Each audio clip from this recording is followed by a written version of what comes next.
Exercise 1.2 का third question का first part है, सिद्ध कीजिए कि 1/√2 एक अपरिमेय संख्या है। ठीक है ना बेटा? तो देखो, जैसा कि आपको फर्स्ट और सेकंड क्वेश्चन देख के पता चला कि हम इसके विपरीत मान लेते हैं, ये एक परिमेय संख्या है, फिर अपनी मान्यता को गलत साबित कर देते हैं। ठीक है? तो इसी तरह से हम यहाँ पे भी करेंगे।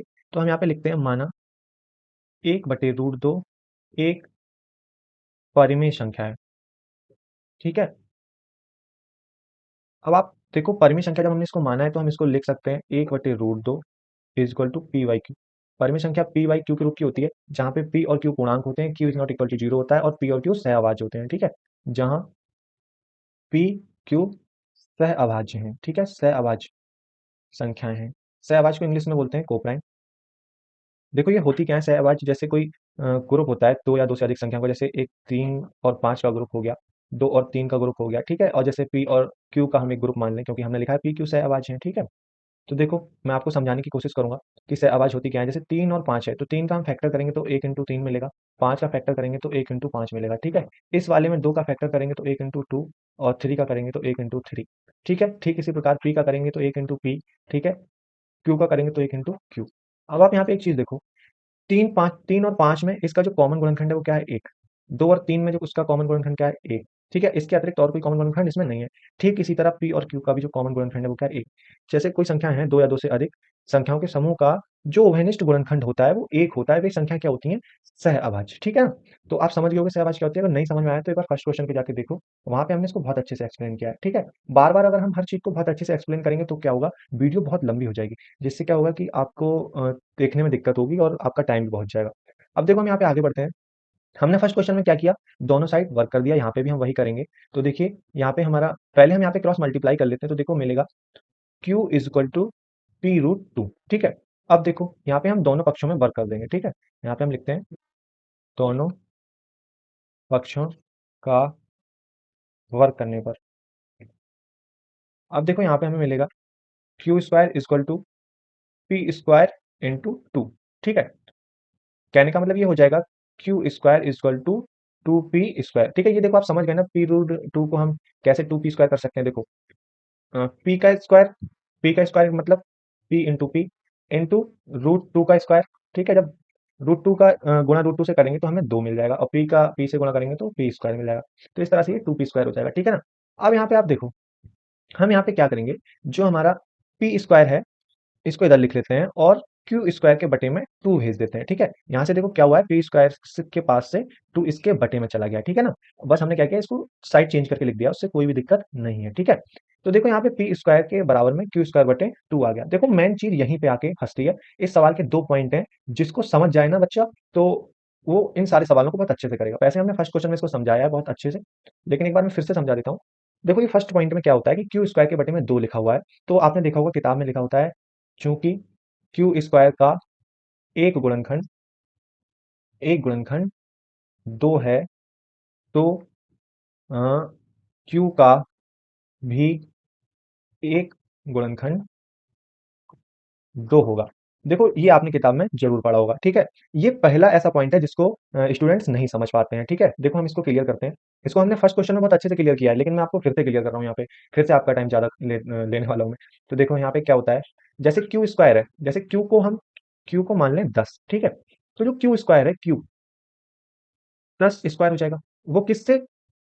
तो उसके बटे में लिखा हुआ है। तो इसका मतलब क्या हो गया, बटे में कोई चीज लिखा है, इसका बटे में कोई अंक लिखा है, इसका मतलब क्या हो गया कि वो ऊपर वाली संख्या को विभाजित कर रहा है। ठीक है ना? जैसे अब भाई 10 के बटे में 2 लिखा है, तो इसका मतलब क्या हो गया, ये 2 से 10 कट जाएगा। है ना? तो कटना, जैसे विभाजित करना, कटना, या फिर गुणनखंड एक ही चीज हो जाएगी। जैसे देखो, पहली चीज आप ये समझो, 10 का स्क्वायर 2 से विभाजित है, 10 का स्क्वायर 2 से विभाजित है। जैसे 10 का स्क्वायर क्या हो जाएगा, 100, और वो किससे विभाजित है, 2 से। ठीक है? ठीक उसी प्रकार ये कह रहे हैं कि जो Q है वो भी 2 से विभाजित है। कैसे भैया? देखो, Q हमारा क्या है, 10, वो भी 2 से विभाजित है। अब आप कहोगे कि सर आप कभी कह रहे हो गुणनखंड, कभी कह रहे हो विभाजित, ये चीज हमारे समझ में नहीं आ रही। तो देखो बेटा, होता क्या है, जैसे आप कोई संख्या 10 है, ठीक है, उसको आप जब गुणनखंड करोगे, गुणनखंड कैसे करते हो, 2 पंचे 10, 5 एकम 5, तो इसके गुणनखंड क्या हो जाएंगे, 2 गुणे 5। ठीक है? तो इसका क्या मतलब हो जाएगा कि जो 2 है उससे भी 10 विभाजित हो जाएगा। देखो इसको 10/2 भी लिख सकते हो और इसको 10/5 भी लिख सकते हो। कहने का मतलब जो हमारे गुणनखंड होते हैं वो हमारी संख्या को विभाजित भी तो करते हैं, है ना? तो इन्होंने यहाँ पे क्या किया है कि क्यू स्क्वायर को 2 विभाजित कर रहा है, तो इन्होंने लिख दिया क्यू स्क्वायर का एक गुणनखंड 2 है। ठीक है? जैसे 10 को 2 विभाजित कर रहा है तो 10 का एक गुणनखंड 2 है। ठीक है? तो यही इनका कहने का मतलब है क्यू स्क्वायर का एक गुणनखंड 2 है। ठीक है ना? तो इसका मतलब आप समझ गए ना, मैं आपको यही समझाना चाह रहा हूँ कि जैसे कोई संख्या किसी संख्या से विभाजित हो रही है, तो जो संख्या विभाजित करती है जैसे 2, वो ऊपर वाली संख्या का एक गुणनखंड होता है। ठीक है ना? इतने में मैं आपको बस यही चीज़ समझाना चाहता था। ठीक है? दूसरी चीज़ जो मैंने यहाँ पे आपको समझाई ये वाली। ठीक है? इसमें मैंने आपको ये समझाया कि क्यू स्क्वायर का एक गुणनखंड 2 है। क्यू स्क्वायर का एक गुणनखंड 2 है, तो क्यू का भी एक गुणनखंड 2 होगा। देखो आपकी किताब में एक प्रमेय लिखी हुई है, जो ये कहती है कि क्यू स्क्वायर का गुणनखंड 2 है। जैसे हमने यहाँ पे क्या किया, क्यू को 10 माना, ठीक है? और उसका स्क्वायर 2 से विभाजित है। तो इसका स्क्वायर क्या हुआ 100, जो क्या है 2 से विभाजित है। तो इनका कहने का मतलब है कि क्यू का भी एक गुणनखंड 2 होगा। कहने का मतलब ये जो 10 है ना, जो क्यू है, देखो क्यू हमारा 10 था, ये भी 2 से विभाजित होगा। ठीक है ना? ये आपकी प्रमेय कहती है, आपकी किताब में लिखी हुई है। तो ये आप समझ गए, जो हमारा पहला पॉइंट है ये बहुत जरूरी है कि क्यू स्क्वायर का एक गुणनखंड 2 है, तो क्यू का भी एक गुणनखंड 2 होगा। ये कैसे होगा, ये आपकी प्रमेय कहती है और मैंने इसको एक्सप्लेन भी कर दिया ये कैसे होगा। ठीक है ना? दूसरी चीज आप ये भी समझ गए कि विभाजित और गुणनखंड क्या है। ठीक है? यहाँ पे जैसे आप लिखा हुआ है ना क्यू स्क्वायर बटे 2, तो आप कहोगे कि यहाँ पे तो बटे में लिखा हुआ है, विभाजित कर रहा है, फिर आपने गुणनखंड क्यों लिख दिया? तो जब कोई संख्या किसी संख्या को विभाजित करती है तो विभाजित करने वाली संख्या क्या होती है, उस संख्या का गुणनखंड। ठीक है? यही मेरा मतलब था जो इधर मैंने आपको समझाया। अब देखो यहाँ पे क्या होगा, जो हमारा क्यू है, क्यू हमारा क्यू का एक गुणनखंड 2 है, तो हम यहाँ पे क्या करेंगे, लिखेंगे अतः Q is equal to 2c, जहां c एक पूर्णांक है। अब देखो बेटा, मैंने अभी आपसे थोड़ी देर पहले एक बात कही थी कि इस क्वेश्चन में 2 पॉइंट हैं जिनको बच्चा अगर समझ जाए तो वो परेशान हो ही ना। तो पहला पॉइंट तो ये था, दूसरा पॉइंट है ये। ठीक है? जहां पे आपने देखा कि इन्होंने 2c क्यों रखा, आपने किताब में देखा होगा कि q इक्वल टू 2c लिखा हुआ है। तो सर ये 2c कहाँ से आ जाता है, ये बता दो हमें, है ना?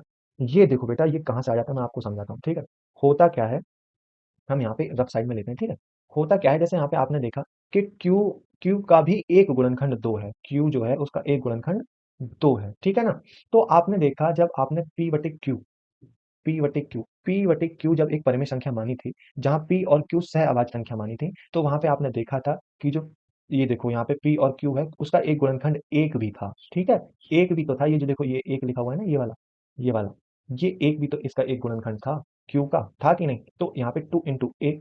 ठीक है? इस प्रकार से इसका कोई एक गुणनखंड और भी पूर्णांक हो सकता है। ठीक है? इंटू कुछ और भी हो सकता है जो हमें पता नहीं है। ठीक है ना? 2 तो हमें पता चल गया कि इसका एक गुणनखंड है क्यू का, लेकिन हमारा हमको जो इसके अन्य गुणनखंड है, वो तो नहीं पता चले ना। तो हमने क्या किया कि उसको हमने c का नाम दे दिया, 2 × c। c पूर्णांक इसलिए है क्योंकि कोई भी परिमेय संख्या है, उसका जो अंश और हर होता है वो पूर्णांक होता है। ठीक है ना? तो इसलिए हमने यहाँ पे लिखा c एक पूर्णांक है। देखो ये 2 मेन पॉइंट थे जिनको आपको इस क्वेश्चन में समझना बहुत जरूरी था, और मैं उम्मीद करता हूँ कि आप ये बहुत अच्छे से समझ गए होगे दोनों पॉइंट, क्योंकि मैंने बहुत दिल से समझाया बेटा। और देखो एक पॉइंट ऊपर जो है ना हमारा सह अभाज्य वाला, ये तीसरा पॉइंट ये भी बहुत मेन है। ठीक है? इन्हीं 3 क्वेश्चन से इसके आंसर आएंगे। अब देखो, अब हम यहाँ पे क्या करेंगे कि जो Q का मान है 2c जो आया है, उसको हम समीकरण नंबर 1 में रख देंगे। ठीक है? Q का मान समीकरण 1 में रखने पर, ठीक है ना बेटा? अब देखो समीकरण नंबर 1 हमारा क्या है? समीकरण नंबर 1 हमारा p square equal to q square upon 2। तो देखो हमारा यहाँ पे क्या मिलेगा, p square equal to q हमारा कितना है 2c, उसका स्क्वायर अपॉन 2। ठीक है? अब देखो इसको हम सॉल्व करते हैं। इसको जब हम सॉल्व करेंगे तो हमें मिलेगा पी स्क्वायर इक्वल टू 2 दूना 4, 4p² अपॉन 2, 2 से 4 कट जाएगा, 2c² आएगा। तो यहाँ पे आ जाएगा P square equal to 2c²। अब देखो बेटा यहाँ पे क्या होगा कि c² लिखकर हम क्या करेंगे, p² के बटे में 2 भेज देंगे। देखो यहाँ पे, यहाँ से ये 2 हट के यहाँ पहुँच जाएगा। ठीक है? फिर हम इसको साइड चेंज करके लिख देंगे। ठीक है ना? तो यहाँ पे 2c²। ठीक है? अब देखो, जैसा हमने अभी थोड़ी देर पहले समझा कि p² का एक गुणनखंड 2 है। ठीक है? तो p का भी एक गुणनखंड 2 हो जाएगा। जैसा अभी हमने यहाँ पे ऊपर समझा था ना कि q² का एक गुणनखंड 2 है, तो q का भी एक गुणनखंड 2 हो जाएगा, जो मैंने देखो आपको इतना सारा समझाया था, ये वाला, है ना?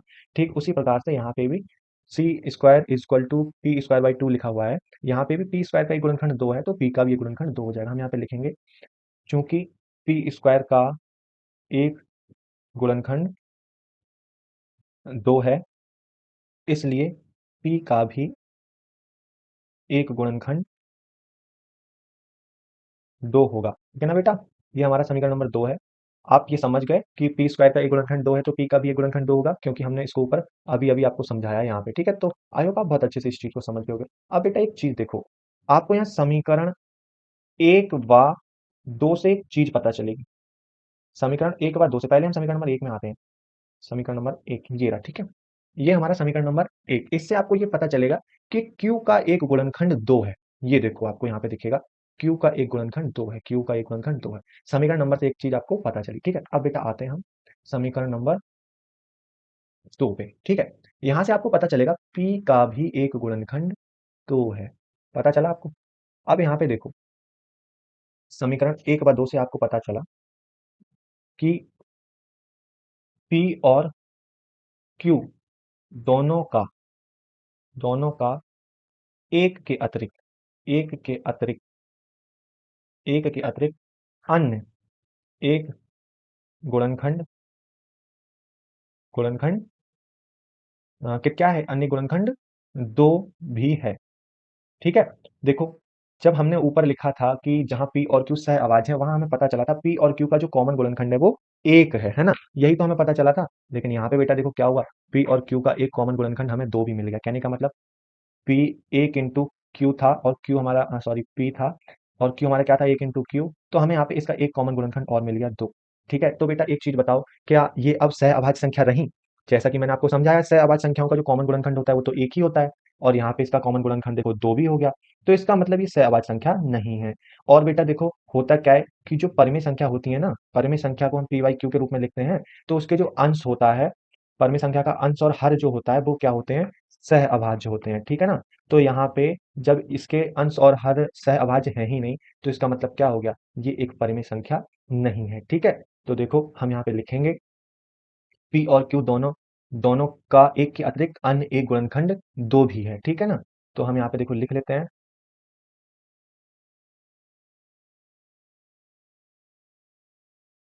देखो बेटा हमने यहाँ पे लिखा समीकरण 1 व 2 से यह विरोधाभास प्राप्त होता है कि P और Q सह-अभाज्य नहीं है, ठीक है ना? सह-अभाज्य क्यों नहीं है? ये आप अभी-अभी यहाँ पे समझ चुके हो, ठीक है बेटा?